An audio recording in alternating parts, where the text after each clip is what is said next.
The night of May 11, 1960 was cold and damp in Buenos Aires. A heavy mist clung to the city, muffling footsteps and making the streetlights glow like distant stars. On Garibaldi Street, a man named Ricardo Clement stepped off a bus, carrying a small bag, walking with the tired rhythm of routine. He looked like any other weary commuter returning home after a long day. But this night, hidden in the shadows, a team of Israeli agents watched his every move. Their hearts pounded. They had waited years for this moment, rehearsing every detail, every possibility, over and over in their minds. This was not just another man. This was their target, the ghost they had hunted across the world, a man whose crimes haunted history itself. Led by Mossad spymaster Rafi Eitan, the agents knew there was no room for error. One mistake and their target would vanish forever, slipping back into the shadows of anonymity. Clement walked closer to his modest house, seemingly unaware of the danger that lurked just out of sight. The agents held their breath, every second stretching into eternity. The agents had studied his routine. He was late tonight, stretching their nerves to the breaking point. Every tick of the clock felt like a thunderclap in the silence. Suddenly the bus arrived. The man stepped onto the curb. The signal was given. The operation, years in the making, was finally in motion. Agent Peter Malkin moved out of the shadows, approached, and spoke a single phrase in Spanish, "Un momentito, señor." His voice was calm, but his hands trembled with anticipation. The man paused, startled. In that instant, Malkin grabbed him, acting with the precision of countless rehearsals. The man let out a primal shriek. The other agents rushed in, wrestling him to the ground. The struggle was brief but desperate. They shoved a gloved hand into his mouth, bundled him into a waiting car. The abduction took less than a minute, but to the agents it felt like an eternity. The car sped away, leaving Garibaldi Street silent once more, as if nothing had happened. The city returned to its quiet slumber, unaware of the history unfolding in its midst. Inside, the captured man was pinned to the floor, blindfolded, and covered with a blanket. He struggled, but the agents held him firm, determined not to let their prize escape. The agents checked for cyanide capsules or weapons, none. They examined his arms and ears for telltale scars. Everything matched. Their years of research and surveillance had paid off. The man they had just snatched was not Ricardo Clement. He was Adolf Eichmann, the architect of unspeakable crimes. The logistical mastermind of the Holocaust, responsible for the murder of millions, was finally in their custody. Justice, long delayed, was now within reach. The ghost of Buenos Aires had been caught. The shadows that had hidden him for so long were finally pierced by the light of truth. The first phase of Operation Finale was complete.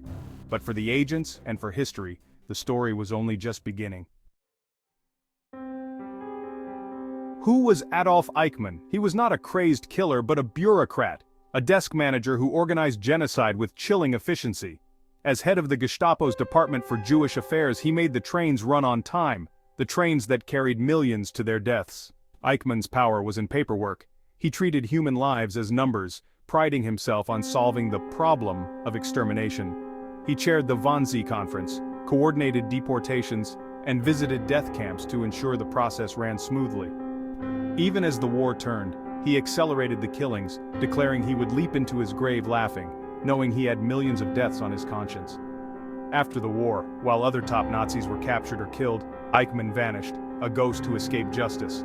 For Holocaust survivors in the new state of Israel, finding Eichmann was about more than revenge. It was about holding the architect of their suffering accountable before the world.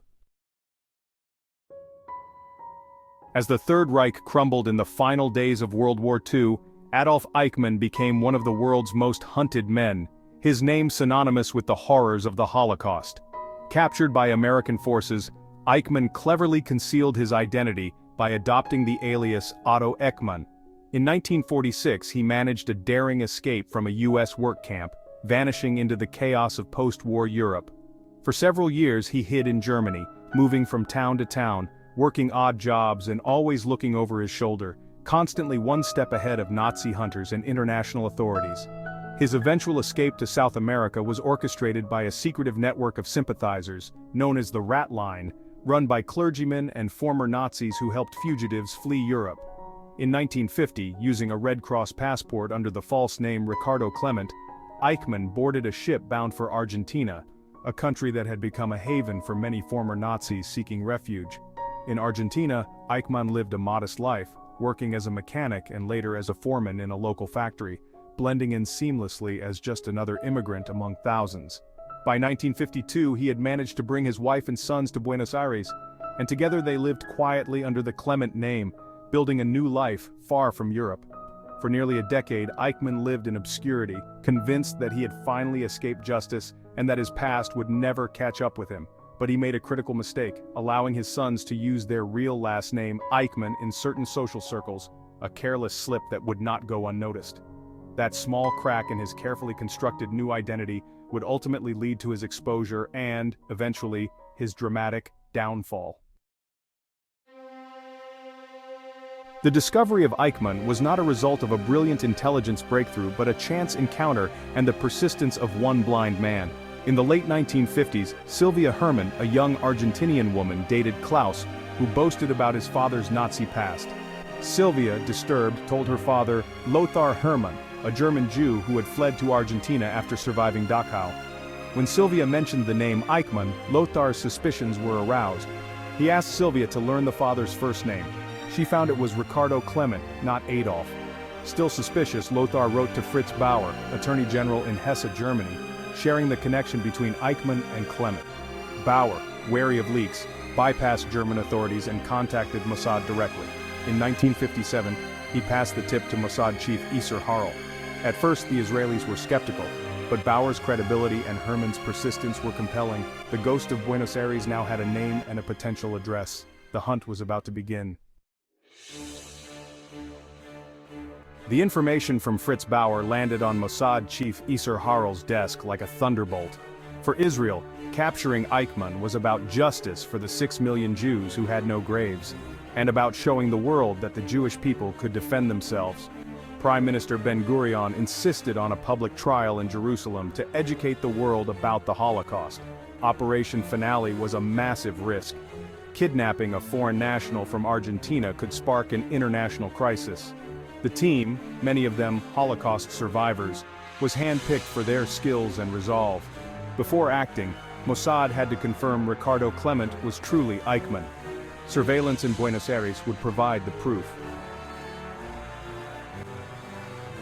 In the early months of 1960, Mossad's elite surveillance team quietly arrived in Buenos Aires, Argentina, under a veil of secrecy. Their mission was to locate a specific house on Garibaldi Street. After several tense days of searching the city's quiet neighborhoods, they finally discovered the modest brick home they believed was their target. The agents began the painstaking process of surveillance, watching, waiting, and documenting every movement. The man they observed appeared utterly ordinary, blending in with the local residents. But the Mossad team needed absolute, irrefutable proof of his identity. The breakthrough finally came on March 21st. It was Eichmann's silver wedding anniversary. The family gathered and celebrated on that exact date, just as the agents had anticipated. This crucial detail confirmed his identity beyond doubt. With the target positively identified, the operation moved to its next phase. Rafi Eitan and the specially chosen capture team flew in, bringing equipment and setting up a network of safe houses throughout the city. They meticulously planned every aspect of the abduction, rehearsing the timing, the location, and the precise method for subduing Eichmann without using weapons. Every detail was considered, from the getaway route to the signals they would use. On May 11th, the team was finally in position. As dusk settled, Peter Malkin stepped out of the car and initiated the capture operation. The struggle on the sidewalk was brief but violent, a tense moment that could have gone wrong at any second. Once subdued and bundled into the car, the agents drove Eichmann through the dark streets of Buenos Aires to a secure safe house. There, they carefully checked his body for identifying marks, searching for scars and features that matched their intelligence. Comparing his face with old photographs and reviewing documents, they confirmed his identity once more. For 9 tense days, Eichmann was held captive, guarded around the clock by the Mossad team, as the agents prepared for the next daring phase of their mission, smuggling him out of Argentina without alerting the authorities. Capturing Eichmann was only half the battle. Smuggling him out of Argentina was even riskier. With the country's borders on high alert, the solution was an El Al plane, disguised as part of an official Israeli delegation. The team's doctor sedated Eichmann, dressed him in an El Al uniform, and gave him a fake passport as Ziv Zikroni. On May 20th, the team drove to Ezeiza airport. Tension was unbearable as they walked Eichmann, appearing ill, past security. The passport was stamped. They boarded the plane, named the Owl. The plane sat on the runway every minute feeling like an hour. Finally, clearance was given. As the plane lifted into the night sky, relief washed over the team. Rafi Eitan sent a coded message to Israel. The package is on its way. The flight to Israel was tense. Eichmann, sedated, was calm and resigned. Upon landing, he was taken to a secret prison and handed over to Bureau 06, a special police unit. Lead interrogator Avner Less spent months questioning Eichmann, using a calm, methodical approach. Eichmann claimed he was just a small cog, only following orders, a defense used by many Nazis. He tried to minimize his role, shifting blame to his dead superiors. But as the interrogation continued, his facade cracked. He boasted about his efficiency and showed no remorse. Near the end, he signed a statement acknowledging his identity and role. The confession was secured. The stage was set for his trial. On May 23, 1960, Prime Minister Ben-Gurion announced to the world that Adolf Eichmann was in Israeli custody. The news sent shockwaves worldwide. Justice, long delayed, seemed within reach. The trial began on April 11, 1961, in Jerusalem. Eichmann sat in a bulletproof glass booth, a symbol of the banality of evil. The prosecution, led by Gideon Hausner, told the story of the Holocaust through the testimony of over 100 survivors.